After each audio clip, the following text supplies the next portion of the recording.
अखेर पंढरपूर मंगळवेढा मतदारसंघामध्ये महाविकास आघाडीचा उमेदवार कोण, ही जागा नेमकी कोणत्या पक्षाला सुटणार या संदर्भातल्या चर्चांना पूर्णविराम मिळालाय। कारण काल रात्री ही जागा महाविकास आघाडीमधून काँग्रेस पक्षाला मिळाली आणि काँग्रेसमधून भगीरथ बालके यांचं नाव निश्चित झालंय। त्यामुळे पंढरपूर मंगळवेढा मतदारसंघामध्ये महायुतीचे उमेदवार विद्यमान आमदार समाधान आवताडे यांच्या विरोधात महाविकास आघाडीचे उमेदवार भगीरथ बालके यांच्यामधली लढत जवळपास निश्चित झाली आहे। त्यामुळे कुठेतरी काल रात्रीपासूनच भालके यांच्या समर्थकांकडून जोरदार जल्लोष देखील केला जातोय। एका बाजूला ही उमेदवारी काँग्रेसला मिळाल्यानं आणि काँग्रेसची उमेदवारी भगीरथ बालकेंना मिळाल्यामुळे त्या ठिकाणी कार्यकर्त्यांमध्ये जल्लोषाचं वातावरण असलं तरी दुसऱ्या बाजूला मात्र एक महत्त्वाचा मेसेज मतदारसंघामध्ये चांगलाच व्हायरल होतोय आणि तो मेसेज स्वतः शरद पवारांच्या नावाने आहे। शरद पवारांना हवामानाचा अचूक अंदाज येतो। शरद पवारांनी पंढरपूर मंगळवेढा मतदारसंघाची जागा सोडली याचा अर्थ भगीरथ बालके यांची विकेट पडली, अशा पद्धतीचा तो मेसेज आहे। हा मेसेज सामान्य वाटत असला तरी त्याला मोठा अर्थ आहे। याचं सगळ्यात महत्त्वाचं कारण म्हणजे पंढरपूर मंगळवेढा मतदारसंघाची जागा हे शरद पवार स्वतःकडे राखतील असं बोललं जात होतं। त्या संदर्भानं जी इच्छुक मंडळी होती ती सातत्यानं जयंत पाटील आणि शरद पवारांची भेट देखील घेत होती। स्वतः भगीरथ बालके यांनी देखील जयंत पाटील असतील किंवा शरद पवार असतील यांच्याकडे मुलाखती दिल्या होत्या। आपण महाविकास आघाडीमधून इच्छुक असून शरद पवार आपला विचार करतील अशा पद्धतीचे देखील प्रतिक्रिया त्यांनी माध्यमांना दिल्या होत्या। असं असताना आणि शरद पवारांच्याकडूनच त्यांनी पोटनिवडणूक लढवली असताना शरद पवारांनी ही जागा का सोडली या संदर्भानं मतदारसंघामध्ये उलटसुलट चर्चा केली जाते। आणि याचं सगळ्यात महत्त्वाचं कारण म्हणजे अगदी काही दिवसांपूर्वी मतदारसंघामध्ये शरद पवारांचा एक व्हिडिओ व्हायरल झाला होता आणि त्या व्हिडिओमध्ये शरद पवार असं म्हणाले होते की पोटनिवडणुकीच्या वेळी आमचा उमेदवार चुकला, भगीरथ दादांना उमेदवारी देऊन चूक केली आणि मग ती चूक नेमकी शरद पवार साहेबांनी यंदाच्या विधानसभेला दुरुस्त केली का, अशाही पद्धतीच्या चर्चा मतदारसंघात होत आहेत। याचं सगळ्यात महत्त्वाचं कारण म्हणजे यंदाच्या लोकसभेच्या निवडणुकीपासूनच शरद पवारांनी आपला स्ट्राईक रेट अतिशय चांगला राखलाय। अगदी लोकसभेच्या निवडणुकीमध्ये देखील 80% वरच्या जागा त्यांना मिळालेल्या जागेपैकी निवडून आणल्या होत्या। त्यामुळे स्ट्राईक रेट राखायचा असेल तर निवडक जागा घ्यायच्या, उत्तम नियोजन करायचं, विजयी उमेदवार द्यायचे आणि निवडून यायचं, अशा पद्धतीचं समीकरण शरद पवारांच्या पक्षाचं राहिलंय।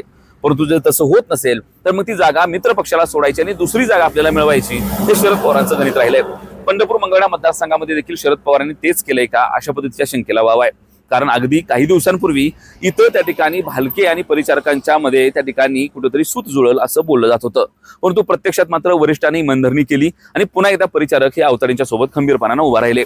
त्यामुळे मतदारसंघामध्ये पुन्हा एकदा अवताडे परिचारक एकत्र होऊन भगीरथ बालके यांच्या विरोधामध्ये ही संपूर्ण यंत्रणा कामाला लागल्याचं चित्र पाहायला मिळतंय। हे सगळं होत असलं तरी हे चित्र पंढरपूर मंगळवेढा मतदारसंघासाठी नवं नाही, कारण नुकत्याच झालेल्या पोटनिवडणुकीमध्ये देखील परिचारक आणि अवताडे एका बाजूला आणि दुसऱ्या बाजूला भगीरथ बालके अशा पद्धतीचा सामना झाला होता। त्यावेळेला भगीरथ बालके हे त्या ठिकाणी शरद पवार गटाचे उमेदवार होते। संपूर्ण मंत्रिमंडळ त्या ठिकाणी या मतदारसंघामध्ये येऊन प्रचार करून गेल्यानंतर देखील भगीरथ बालके यांचा पराभव झाला। खरं तर वडिलांच्या निधनानंतर किंवा एकूण विद्यमान आमदाराच्या निधनानंतर झालेल्या पोटनिवडणुकीमध्ये सहजासहजी त्या कुटुंबातल्या व्यक्तीचा पराभव होत नाही, परंतु तो पराभव भगीरथ दादांचा झाल्यानंतर मतदारसंघामध्ये बऱ्याच उलटसुलट चर्चा झाल्या। भगीरथ दादांनी थोडंसं थांबायला पाहिजे होतं, इथली उमेदवारी स्वर्गीय भारतनानांच्या पत्नींना म्हणजे भाभींना द्यायला पाहिजे होती, असंही मतदारसंघातून बोललं जात होतं। या संदर्भातली वक्तव्य वरिष्ठ पातळीवरून झाली। स्वतः भगीरथ बालके यांनी ही हट्टानं ही त्या ठिकाणी जागा मागून घेतली, त्यामुळे त्यांचा पराभव झाला। त्यामुळे कुठेतरी जयंत पाटील असतील, त्यावेळेला अजित पवार राष्ट्रवादीत होते, अजित पवार असतील आणि स्वतः शरद पवार देखील या बाबतीत नाराज असल्याचं बोललं जात होतं। वेळोवेळी या पद्धतीची वक्तव्य देखील या वरिष्ठ पातळीवरच्या नेत्यांनी केली होती। शरद पवार यांचं मध्यंतरी बोलताना आपला उमेदवारच चुकला होता असंही सांगितलं होतं। त्यामुळे कुठेतरी पोटनिवडणुकीच्या वेळी भगीरथ बालके यांनी आईना उमेदवारी देण्याऐवजी स्वतः उभा राहिले। ही चूक किंवा त्याची सल किंवा त्याच्या पराभवामुळे जी राज्यातून सत्ता गेली त्याचा राग कुठेतरी शरद पवारांच्या मनामध्ये भगीरथ बालके यांच्या पहिल्यापासून होता असं बोललं जाते। त्यामुळं इतके दिवस झालं सातत्यानं भगीरथ बालके आणि त्यांचे संपूर्ण सहकारी इथून त्या ठिकाणी शरद पवारांना उमेदवारी मागत असताना देखील शरद पवार कुठल्याही पद्धतीच्या उमेदवारीची घोषणा करत नव्हते। त्यावरून पोटनिवडणुकीच्या पराभवाची सल पवारांच्या मनामध्ये नक्की आहे। मध्यंतरी ती बोलून दाखवली की आमचा उमेदवार चुकला आणि ती सल कुठे भरून काढण्यासाठी उमेदवारीच नको किंवा ही जागाच आम्हाला नको अशा पद्धतीचा निर्णय पवारांनी घेतला का, याची देखील चर्चा होते। याचं अजून दुसरं महत्त्वाचं कारण म्हणजे भगीरथ बालके यांचा सातत्यानं होणारे पक्षप्रवेश। भगीरथ बालके यांनी शरद पवारांची साथ सोडली आणि BRS मध्ये मध्यंतरीच्या काळामध्ये प्रवेश केला।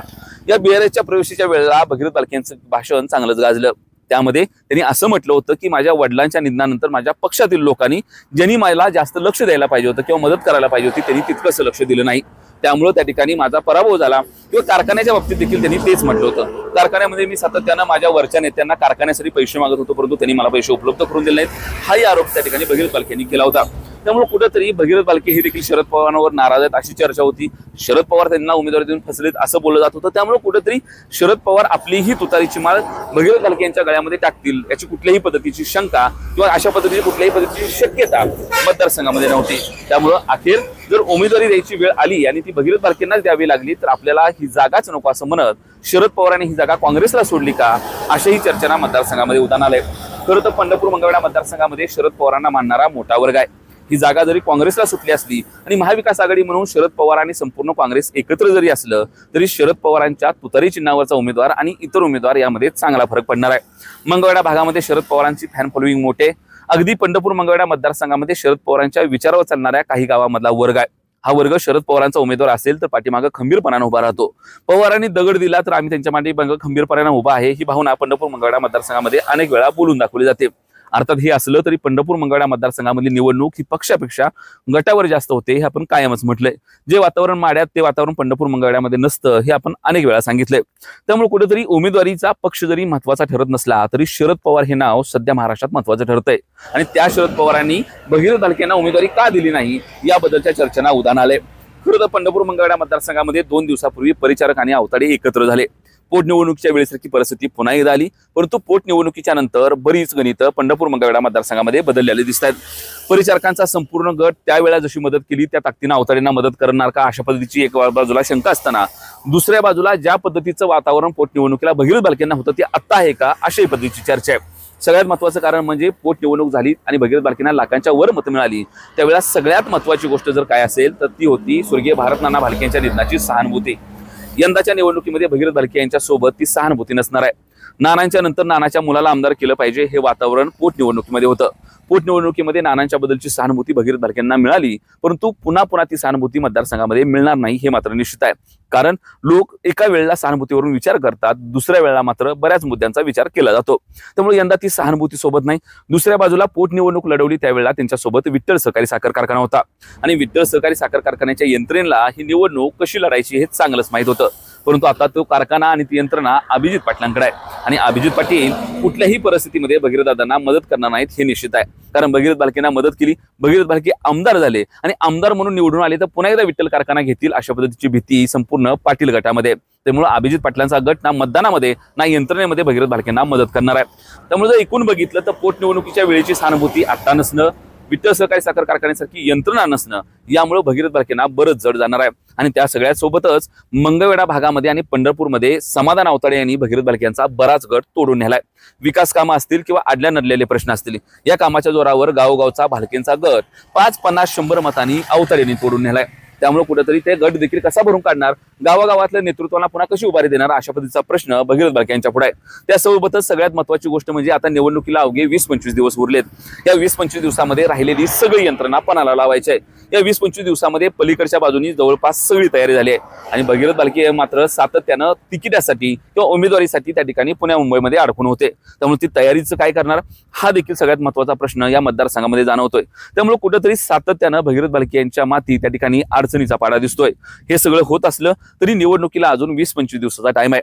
बराच त्या ठिकाणी काळ असल्यामुळे बरंच पाणी पुलाखालून जाणार आहे।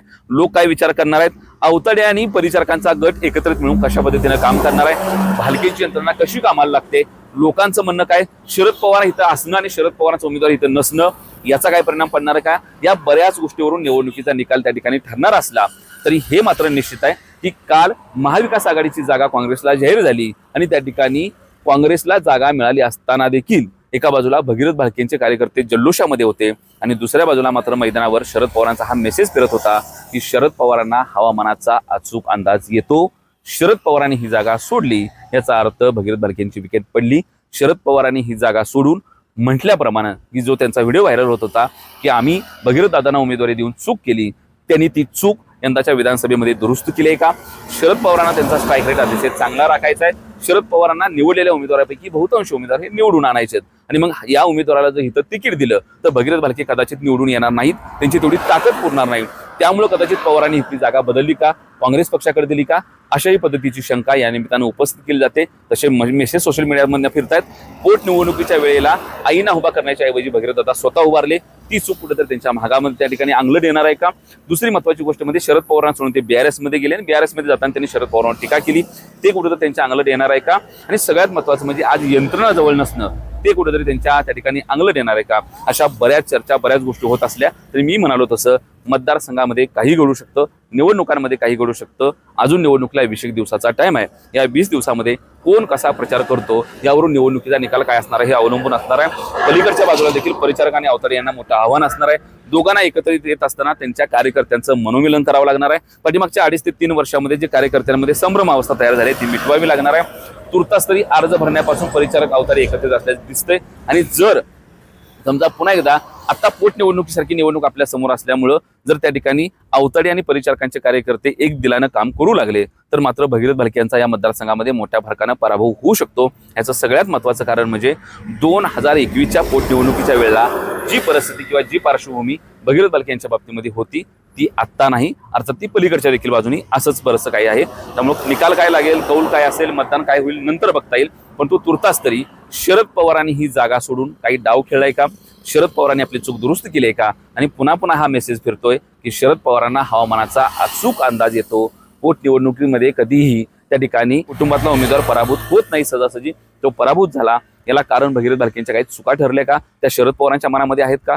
जयंत पाटील, अजित पवार त्यावेळेला उघडते सगळं बोलून दाखवत होते, त्याचं काय करायचं? शरद पवारांनी ती चूक दुरुस्त केली आहे का? सगळ्यात महत्त्वाची गोष्ट म्हणजे जे वाक्य सध्या मतदारसंघामध्ये फिरतंय ते म्हणजे शरद पवारांना हवामानाचा अचूक अंदाज येतो. पवारांनी जागा सोडली याचा अर्थ भगीरथदादांची विकेट पडली. हे कितपत खरं हे निकालातून स्पष्ट होणार आहे. यासारखेच वेगवेगळे व्हिडिओ पाहण्यासाठी तुम्ही महाराष्ट्र माझाला आवर्जून सबस्क्राईब करा. लक्षात ठेवा, महाराष्ट्र माझा फेसबुकवर आहे, इंस्टावर आहे, तिन्ही ठिकाणी त्याला जाऊन फॉलो करा. धन्यवाद.